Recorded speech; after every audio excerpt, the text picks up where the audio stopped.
Newt Gingrich. I always tell you guys, why is Newt Gingrich important? A lot of people don't like when I talk about Newt. They don't think he matters. They're like, Newt's a rhino. Newt's not important anymore. No, Newt matters. Why does he matter? Because he is representative of the establishment wing of the party, but he also is like, guys, wake up. The new day is here. You're going to have to get on Trump's team or get left behind. And Newt is sending out a signal. Newt is a hero on that side of things, and Newt is very smart. He's very smart. Whether you agree with him on everything or not, he's brilliant. And he, again, he was doing it with Iran, and now he's doing it with the Save America Act. Newt is putting out the word to the establishment Republicans. Do this or you're dead. Here's Newt's latest post. Again, 2 a.m. in the morning, man. Newt stays up late. President Trump's campaign for election reform is strongly supported by a majority of Americans. Senators trying to block honest elections open only to Americans are fighting against the vast majority of Americans. Here's the proof from America's new majority project. Proof of citizenship, register to vote, 79% for. Photo ID, 77%. Non-citizens opposed, 77%. From the White House, do you support the proposed SAVE Act? Dems, 50-50. GOP, 91%. And independents, 69%. Pew Research, 83%, including wide majorities of Democrats, independents, whites, blacks, and Latinos favor voter ID. Gallup, 84%, says 98% of Republicans support it. This is the blast. Newt is trying to wake them up. What he's basically saying to John Thune, what the hell are you doing? You are going to ruin your career. This is what Americans want, and there's going to be a backlash. If you're fighting this, you are only going to make Trump stronger because you are going to ignore the people and they are going to replace you. This is what Newt is doing. He did it with Iran, and he was 100% right. Remember a month ago, I showed you Newt came around in Iran, and he said, his exact words were, this could be one of the greatest military interventions in history. And I was like, oh my God, I can't believe Newt said that. I've been saying that, but I can't believe Newt said it. That was Newt telling them Trump's got all the leverage. Trump is going to win. Wake up. And he's doing it again with the SAVE Act.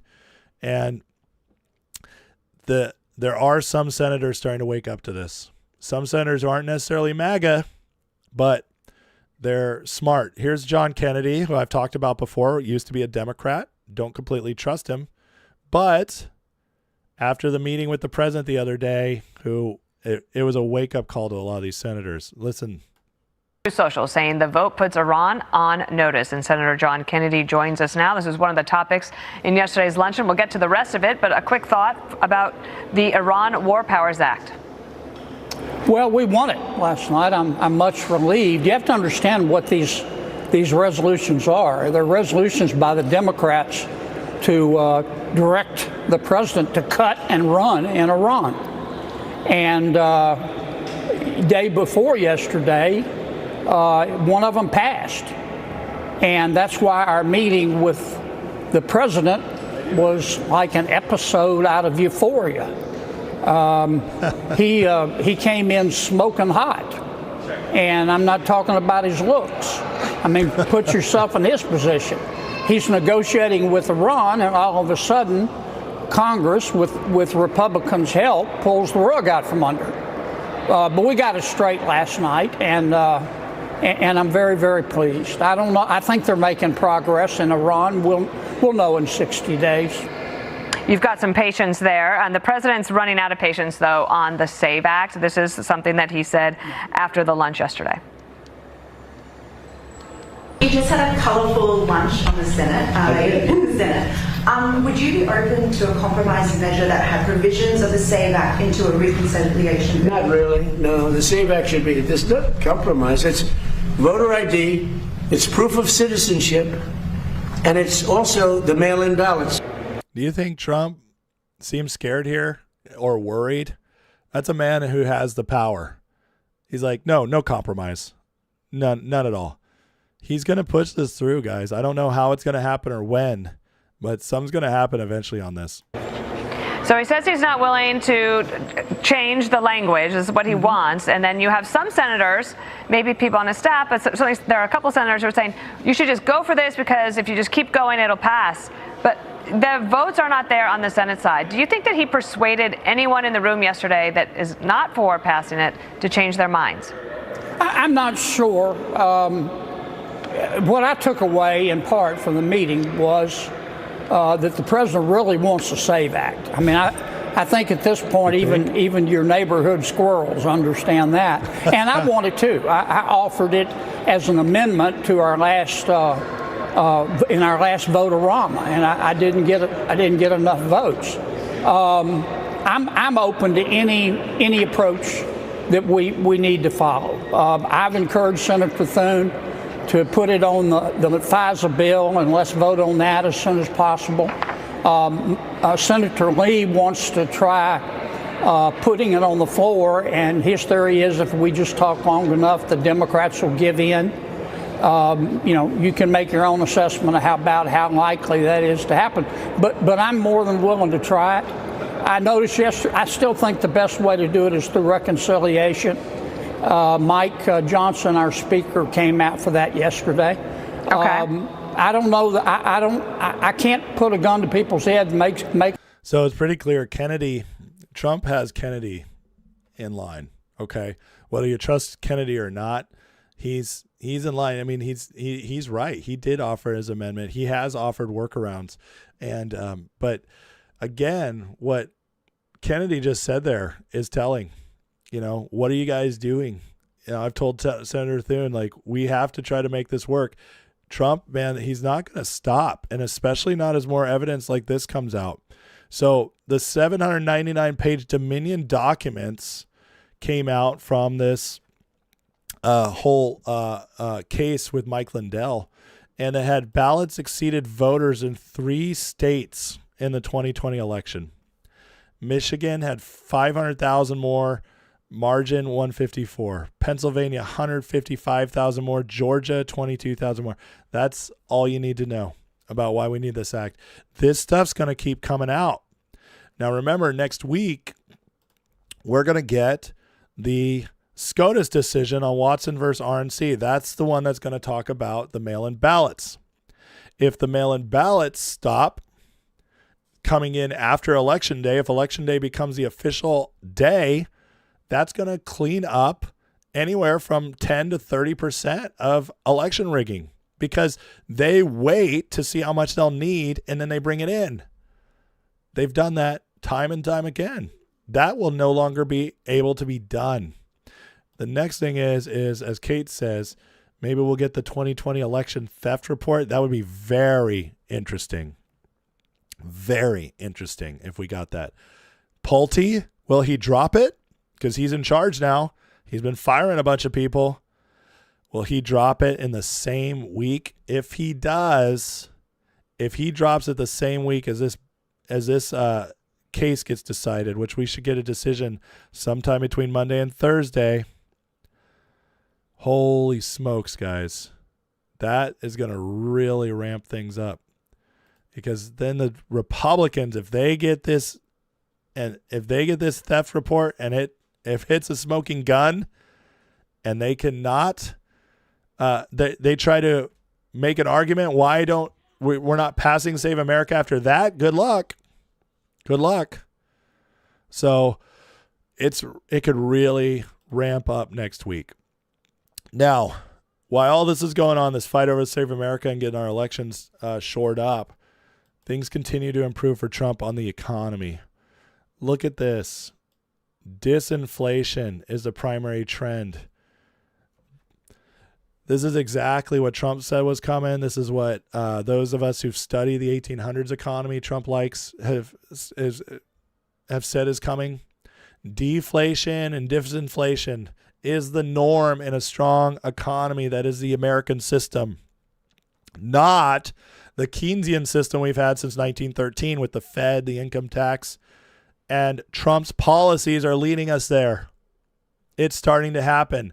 Don't listen to those reports on PCE, CPI, those are accounting for price movement up and down. That's not what true inflation is. True inflation is more money supply, printing money. That's what keeps prices up long term.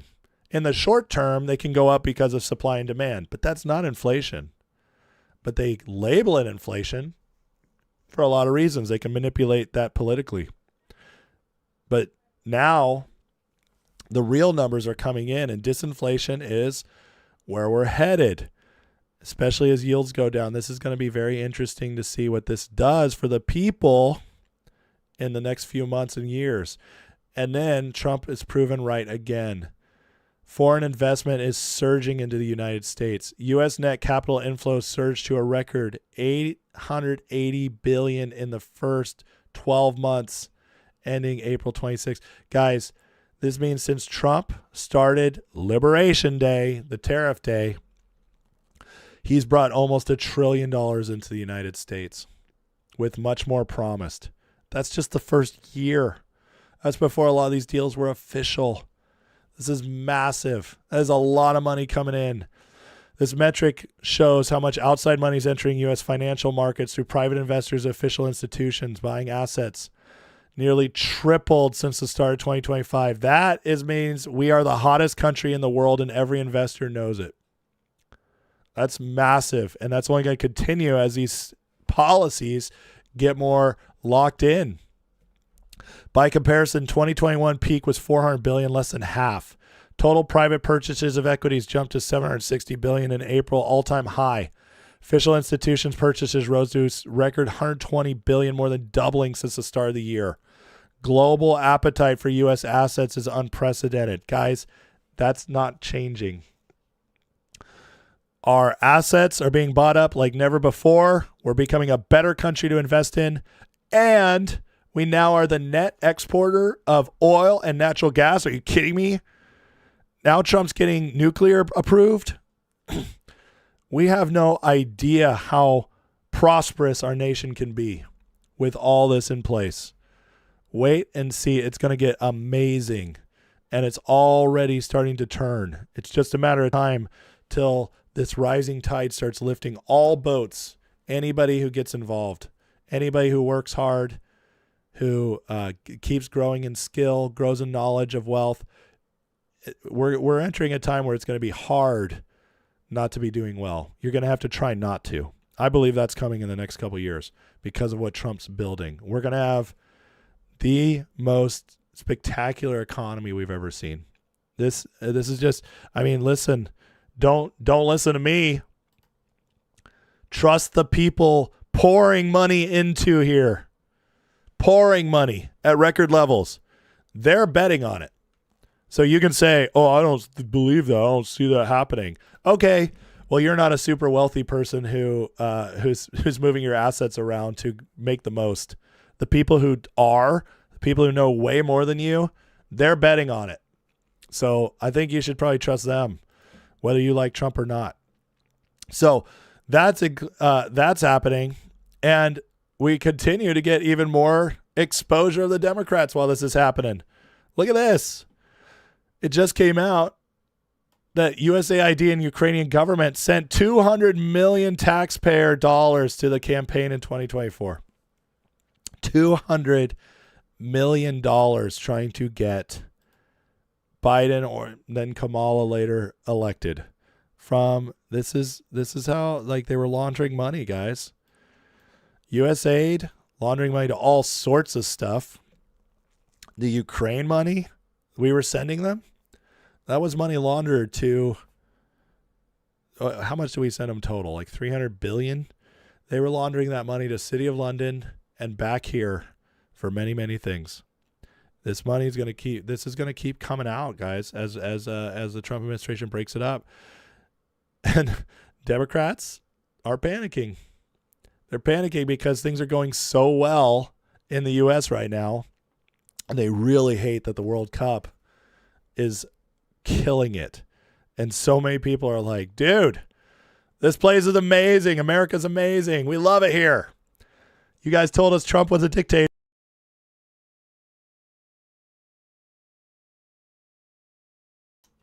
You guys lied to us. This place is great. We love Buc-ee's. Democrats are trying to grapple with this. It's not looking good for them. Especially not when they have candidates like this. James Talarico, the latest on him. Christianity is the most violent religion. More damage than Islam. This is from a guy who claims to be a Christian pastor. What the heck, man? Are you kidding me? Just crazy. It's crazy. They keep putting this stuff out there. It's not good for them. Now, Soros, he's doing everything he can to win this election. He's already sent $100 million to the Democrats. And that's with the DNC currently having negative $3 million on their books. The Republicans have significantly outraised the Democrats already. Soros is going to do whatever he can to try to boost those Democrats up. But if trends keep happening, it's not going to work. By the way, though, we got our own billionaire helping us out. Elon has now reportedly put over $85 million to help MAGA, Republicans, and Trump. So we have our own offset now to Soros. And we got the Patriot. Whether you like Elon or not, whether you agree with him or not on many things, his social life, his personal life has definitely got questions about it. But the truth is, he loves America, and he is definitely on the side of MAGA. This is why the Soros stuff just doesn't matter as much anymore. We got the richest man in the world on our side. While all this is happening, the things are getting worse for the Democrats, even with their base. Black people now are pro-jobs and tough on crime, 9-1. Try getting them to vote for communists now once they realize what's happening. Problem is, most of them aren't paying attention. But once they pay attention, this is a good sign. Hispanics are 5-1. Democrats threw away their blue-collar base and they're tossing their minority base. Soon they'll be down to pink hairs and sociology professors. The Democratic Party is dying, guys. I've talked about this many times. Why? Because Trump took the best ideas from the left and the best ideas from the right, and he married them into the MAGA party. And that's, we took over the Republican Party. So now we have all the good ideas. It's only a matter of time till only the crazies are left on the left. Trump posted this today. Other polls have my approval at 65%. I'd love to see that poll. But there are 3 polls that have come out in the last few days that have his numbers way up again. And remember, polls by themselves lie, but trends don't. The trends matter. The trend right now is his approval is going way up. 47% Daily Mail, 47% Rasmussen, 50% MacArthur. That's a trend moving up. Trump's becoming more popular right when the Democrats need him to be going down. And finally, Seth Keshel gives us his latest analysis. Somebody aggregated all the forecasts, and it's exactly tied with Republicans, I guess, a slight edge. And Keshel starting to see a lot of tight forecasts that recognize the district boundaries instead of stupid generic ballots. Dems' max ceiling is 226. That is not a blue wave, folks. So if they won every single decisive seat, that's 23. They'd have to win all of those. But 20 of those seats are GOP held. Are you serious? That means they have to pick off more than half of those. It's not going to happen. As of right now, I believe we're going to hold the House and maybe gain a seat or two. Because when you look at everything happening, from the economy to Trump's approval over Iran, to what's happening with the Democrats with this whole commie thing, it is all trending in the right direction. This setup, guys, and July 4th is still happening. And the World Cup has been very, very huge. It's becoming fun to become pro-America again. MAGA, the fun's back, the momentum's back. How much we do with that, we'll wait and see. But if this trend keeps going and we get our elections cleaned up, thanks to SCOTUS and the SAVE Act, it's over, folks. But we'll wait and see.